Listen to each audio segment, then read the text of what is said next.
All right. Hello, everyone, and welcome to the Devstream breakdown for May 2022. So, today we are going to be going over the most recent Devstream. Of course, it's going to be the last Devstream before Tennocon happens. So, there's quite a bit to go over as we're going to be talking about the update that is going to happen before Tennocon, and it's actually happening very soon on June 9th. Before we get into that, I did just want to address that my last video was like basically a week ago at this point. And I've been horrifically sick since that video, so I'm still getting better. So sorry if I sound kind of nasally and stuff. That's why. Is because I'm still just recovering from being sick. But we're going to talk about all the stuff in this. And I will, of course, be getting that Valkyrie build video out. I'm not trying to hold it from you guys. And also, all the different frame things are going to start back up. So don't worry about that as I get better. With that, let's talk about everything that happened in the Devstream today, because there's quite a bit of it. There's actually 2 pages of notes. And quite a lot that is going to be expanding upon the Angels of the ZARIMAN for the next update. So, first and foremost, Pride Month is coming up, so we have the color palette returning for Pride, and also in addition to that, we're also getting a new glyph and display, which features Octavia and Banshee. So this is just, there you go. We have the official canon ship, the Sound Girls is gay, good for them. So there's that. That's very fun. And I believe the glyph and display are available also on June 9th. I'm not 100% certain on that. They might actually be out a bit sooner, but that's coming. Make sure you get the Pride color palette. It's exceedingly good, and I think they've made a few adjustments to it this time to add actually more colors to it. So yeah, definitely make sure you grab that. That palette is incredible, especially if you're a free-to-play player. Just raw tons of selection from that palette in terms of great colors. So that's all very good for Pride. And then moving on, Tennocon stuff. For those of you that don't know, it's on July 16th. This was announced a while ago. But today, the main thing that we got is that we got the information on what the stuff is going to be that's going to be in the pack for Tennocon. So in addition to the Borrow Katir Special Relay ticket, which is going to allow you to access all of the items Borrow has ever brought, you will still have to buy them for ducats and credits, of course, but being able to access his full inventory. In addition to that, we are getting a full suit for the Drifter and the Operator, as you can see here. Based on what they showed on stream, it is unfortunately not going to have the Void Shell tech on it, but it does look very, very nice. Then we're getting a full armor set, which I think looks phenomenal. We're also getting a Sugatra and an emote. And honestly, I think that this might be the best Tennocon pack that we've ever had. Because the armor not only looks like the best variant of this armor type that we've seen, as the Tennocon armors all share the same style, but it's kind of the most that we've ever gotten before, and I'm, excited for this to come out also on June 9th, as that is going to be very fun to mess around with. And also the Sugatra is like this, very, very, it's like 4 times longer than any Sugatra we've ever gotten, and actually looks nice, which is new for a Sugatra, as most of them are very underwhelming. So yeah. Lots of good stuff there. Then we just have a long list. I just listed out a ton of the different quality of life stuff that we can expect coming up here. Lots of, honestly, pretty big changes here, but I just kind of put them all together. We can just talk about them kind of all at once. That being, first and foremost, we have the open world stuff. Open world, all of the open worlds are getting teleport points that you can either interact with manually or open your map and teleport to wherever you need to go. These are going to be spread all over across the map. And they basically work exactly like the teleportation in Railjack does, for those of you that have experienced that, which should probably be most of you if you're watching this video. Which this is basically to make it so that new players are going to have a much easier time keeping up with experienced players whenever they join bounties and don't have their Arcwing and such for the first time. Also, just in general, I think that this is going to be a really nice quality of life, because it's going to be faster to do this teleport than for the vast, vast majority of people to get all the way across the plains, and especially all the way across Fortuna, and maybe not Deimos, but still quality of life added to all of the open worlds. Really good stuff. Also, in relation to the new effects that force you into your operator, those bubbles will no longer nullify your powers. They will still force you into operator, but they were not going to turn off your powers anymore. This is a phenomenal change. This is mainly going to be changing, Void Cascade, which had the bubbles appear and unfortunately nullify you in a lot of cases. And also the new Grineer units that could nullify you. That effect is actually forcing you into your operator, so that won't nullify you anymore. It'll just pop you out into operator, and you're going to have to deal with the stick that they throw, which shouldn't be such a big deal. So that's really good. That fixes those Grenier enemies from being incredibly mega annoying. And also, in addition to that, it just makes it much more convenient to run Cascade, and there's less hitchiness with like the smoothness of transitioning into those bubbles and doing that part of the gameplay, which seems great.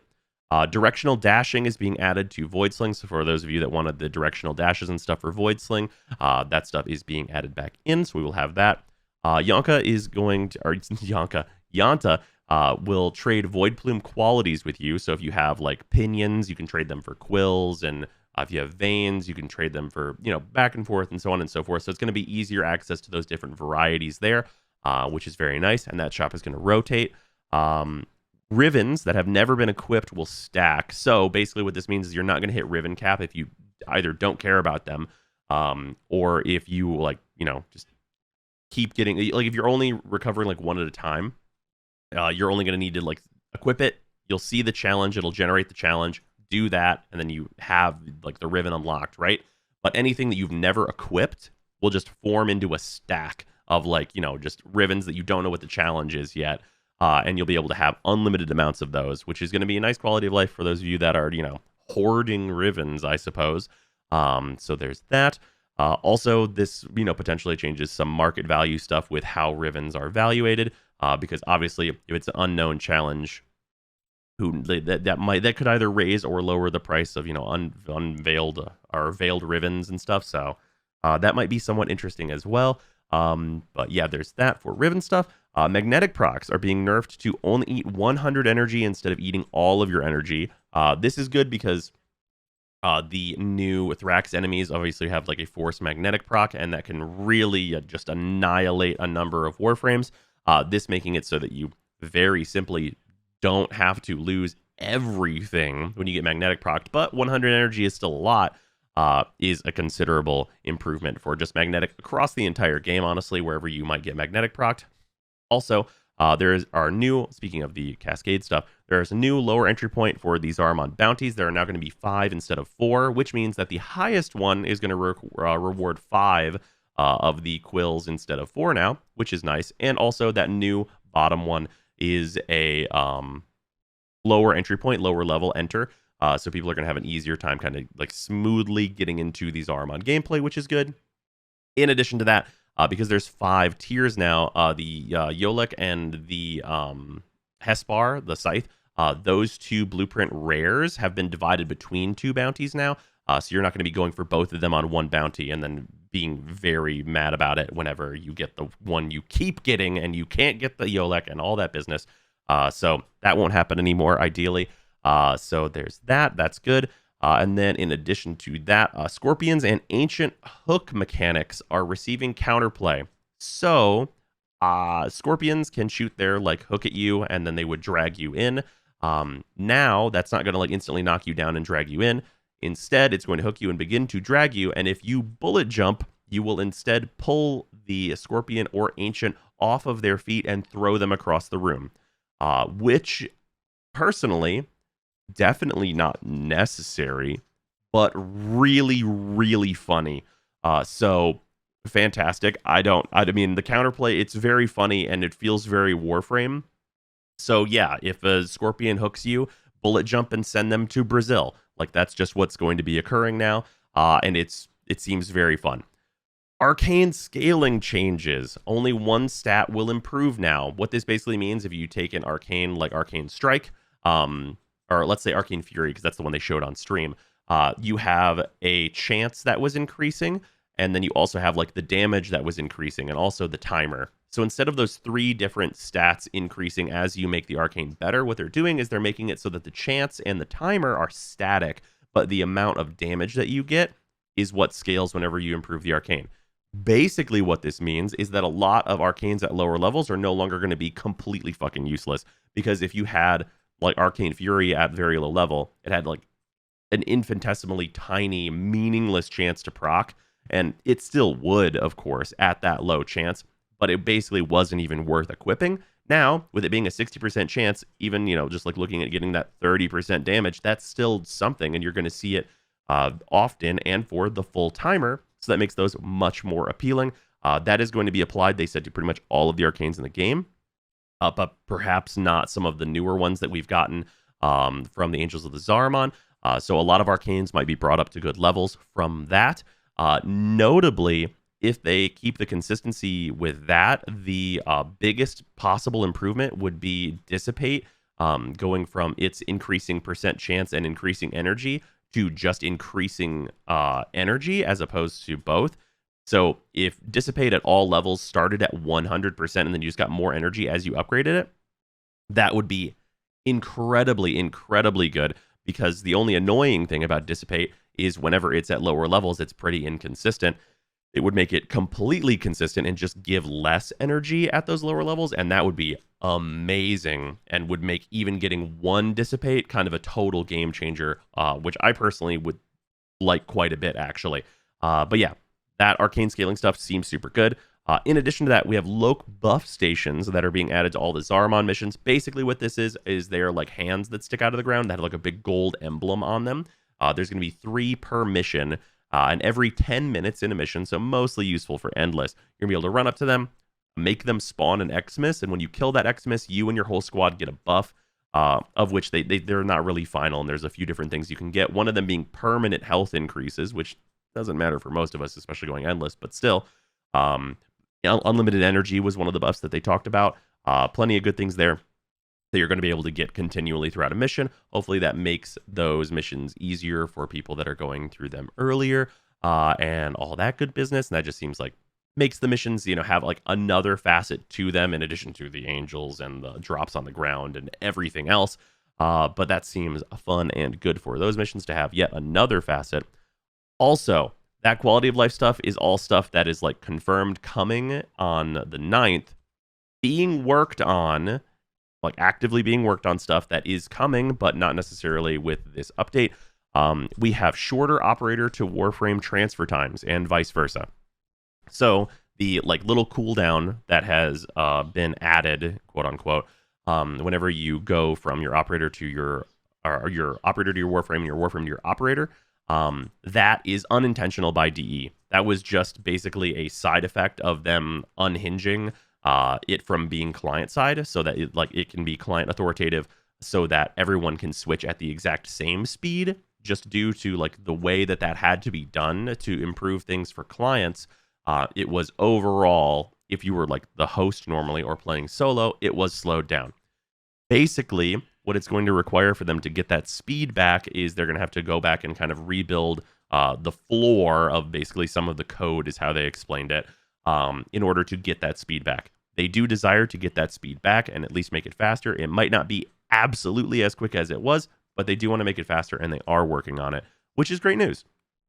In addition to that, the dash collision with Void Sling is going to see improvements and basically have slack added to it, where they essentially want to make it so that if you shoot the projection, like say through a bunch of stuff, you're going to end up where the projection goes every time, as opposed to getting caught up on those little things in the environment. Like if there's like a twig hanging off a tree or something, you're not going to get caught up on that, and you're going to go to your full endpoint as shown. As you know, that's kind of what the void projection is for, is to show you where you're going to go. So that's being worked on. Sounds good. And before we get to that last being worked on part, I will note, this is not a thing that they said, but this is something that I would personally love to see for Void Sling. I would love to see the Void Sling projection. Whenever that goes out, I would absolutely love to see that be able to open doors, so that whenever we jump and send that out, that opens the door for us so that we can use the sling to get through the door whenever we actually go. I don't know if that's possible. I would absolutely love to see that added. I think that would really add a lot, especially to that smaller tile set traversal for Void Sling. But that's just me. That's just me saying that. That is not a thing that they said. I think that would be awesome, personally. Moving on. There's another augment or revision chunk. This is not going to be the rest of the alphabet. I think this is L through S, I believe it was. But basically, we're getting the second of the total 3 chunks there are going to be for all of the augment reviews and stuff.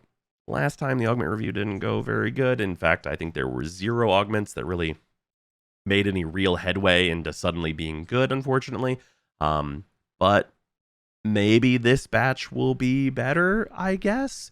But yeah, that's also being worked on and probably will not be on the 9th. Xmas changes. So Xmas changes, and mainly Overguard is going to be receiving some changes. There's going to be half as much Overguard in terms of them being immune to CC and all the effects that Overguard gives, but those stats are going to be moved to the health/shields of the enemies that have Overguard. So it is going to affect their base stats, but there's going to be less Overguard overall for people to have to work through, as you know, it was causing people problems more so than they wanted. So they're toning them down a little bit. They're still going to be the same total EHP, just less of that immunity phase. Also, specifically Nox have been basically like the way that their damage reduction and their helmet works has been reworked to work better with Overguard. Basically, their helmet is Overguard, and they're not going to have like a bunch of hidden DR and extra DR and a third layer of DR and, you know, all the spaghetti of how the Nox works. So the Nox overall are going to be a weaker unit, and they're just not going to interact in a really fucky way with Overguard anymore, which is all good news. So a ton of quality of life improvements, and then obviously the Pride and the Tennocon stuff coming up in terms of some cosmetic things. But also, we have, also the ephemera. Oh, no, sorry. This is the next section. There's so much. Okay, next section of notes. Cavalero inventory. So first and foremost, there are new ephemeras. I have a clip here. The first, it's two ephemeras. One of them is hands. The other one is this cool bit you see on screen right now. I'm just going to let this play and just like let this loop so you can see both of what they showed on the ephemeras. I think they both look phenomenal. One thing to note about the one that is hands is that it follows your Warframe's hands around. And honestly, the absolute dream that I don't think is going to happen is if the hands follow the motion of the Warframe's hands. It means that this would do finger guns along with Mesa. I don't think that that's going to work, but if it does work, there's no other ephemera choice for Mesa ever if you can get double finger guns, because that's just as good as it's going to get. So that's notable that may be a possibility. Maybe it might happen. No confirmation either way. Hopefully that occurs. I would love nothing more. Moving on, though, we have two new Incarnans also coming with this, which is going to be the pump action shotgun, which apparently, due to the description shown on stream, becomes two pistols when it transforms, which is pretty interesting. And then also the new single dagger, which becomes a full-size sword whenever it does its Incarnan transformation. No word on what the actual Incarnan evolutions are going to be for either of those outside of what their transformations are. But of course, we will get all that info on the 9th, and we can test it out and grab those pretty much right away. Also, new arcanes. So none of the stats on these arcanes are final. Please take that into consideration, that none of the stats on these arcanes are final. We will be getting an additional arcane slot for operators, specifically on the amps. We're getting 2 operator arcane slots, and then we have one right now. We have 1 amp arcane slot. We're getting a 2nd amp arcane slot. So that means that we're going to have significantly more power on our amps, and we have significantly powerful arcanes on the way. I think all of these arcanes are actually kind of just killers, and it's fantastic to see that. First and foremost, we have an operator arcane. On energy depleted, 210% critical chance for 8 seconds. So, notably, this will allow operators to red crit with some amps, which is hysterical to me. And this combined with Void Strike, I don't know where that's going to be needed. Probably nowhere. But it is an absolute ass ton of damage for an operator to be able to kick out along with Void Strike. On energy depleted outside of Void Strike is sometimes like a bit of a pain to get going, but that buff is enormous and probably will see use in a number of places. So that's phenomenal. I will say that there's like no cooldown on this, it appears. So there's some possibility that this would be used for Eidolon hunts, because obviously Void Strike has a cooldown, but depleting your energy doesn't. So it'll be interesting to see if this becomes like kind of like maybe the new Eidolon meta or affects it in some major way. Super interesting. Also, we have Eternal Logistics, which is on Void Sling, plus 72% amp ammo efficiency for 8 seconds. This is a huge extension to the magazine of your amp. Really good whenever you're very late into Cascade, I know for sure, because running out of amp energy, even with all of the passives, is definitely a consideration. You will run out and have to recharge. For this is just being able to fire for much, much, much, much longer. 72% ammo efficiency is a ton, so I could definitely see some use cases for this. Then we have Molt Augmented, which is for Warframes. This one is super interesting because this is like a longevity arcane. This is 0.24% ability strength on kill, but it stacks 250 times. So this ends up being 60% ability strength. Now, in the Steel Path, normally in like a survival mission, you kind of want to minimum out at 100 kills per minute. So before your first reward in a survival mission on the Steel Path, you should be maxed out on this buff, as long as you're solo, of course. Nothing to really be said about full squads and who's getting all the kills and such. But 60% strength on one arcane slot is a lot. This means that just from your arcanes and focus, you can get, I think it's 145% strength just from that. If you use both arcane slots and are using Matter Eye, that's the 40 from the other arcane, Molt Vigor, and then you have the 60 from this, and then the 40. Oh no, it's 40, 40, 60. Sorry, no. So yeah, it's only 140. It's not 145. It's 140. But 140% power strength, like that's a ton. And it'll be very interesting to see where this gets used. I could definitely see this being used in like ESO runs and stuff, just to keep that damage up over time and basically make it so that the enemies kind of aren't scaling because you keep getting that power strength really fast. Very, very interesting augment. Going to be very useful for a number of Warframes, especially like for endless stuff, because that strength will end up mattering and can allow you some more flexibility in terms of what your build is. Then we also have Molt Reconstruct, which is heal yourself and allies 10 health for each point of energy spent on abilities. So this one actually opens up a interesting avenue, and obviously these numbers are not final. Interesting avenue where you could drop like your elevate or your repair or whatnot on your operator, and instead have this be used on your Warframe, and this would give you ostensibly all of the healing you're going to need, and also constantly with no real upkeep. This would allow you to maybe go back to lockdown on your operator and still use dissipate, and it opens up any number of options because this is good and reliable healing for the vast majority of Warframes. So that is actually very exciting. I think that's like a real big consideration. And also, healing your allies is good too. Maybe that'll heal defense objectives or something. That'd be a nice and like maybe niche use case for this as well. Seems good. And then finally, we have Cascadia Flare. So the other Cascadia mods that they released really didn't do it, but this one really has a lot of potential. This is on heat status effect, plus 12% damage for 10 seconds, stacks up to 480%. So notably, Merciless and like all dexterity and all that stuff, those scale to 360%. This is a full 120% more damage than any of the regular like Merciless and dexterity arcanes that we would normally use, which is pretty massive. Also, getting a heat status effect is super consistent and does not require kills. That is really fucking good. In addition to that, this is either amazing or terrible, dependent entirely upon if the stacks fall off the same way as like Merciless does, where it falls off one stack at a time. If this falls off one stack at a time, absolutely incredible, phenomenal. I love it. I'll use it on all of my weapons that proc a bunch of heat. Absolutely amazing. Will absolutely be a part of the meta 100%.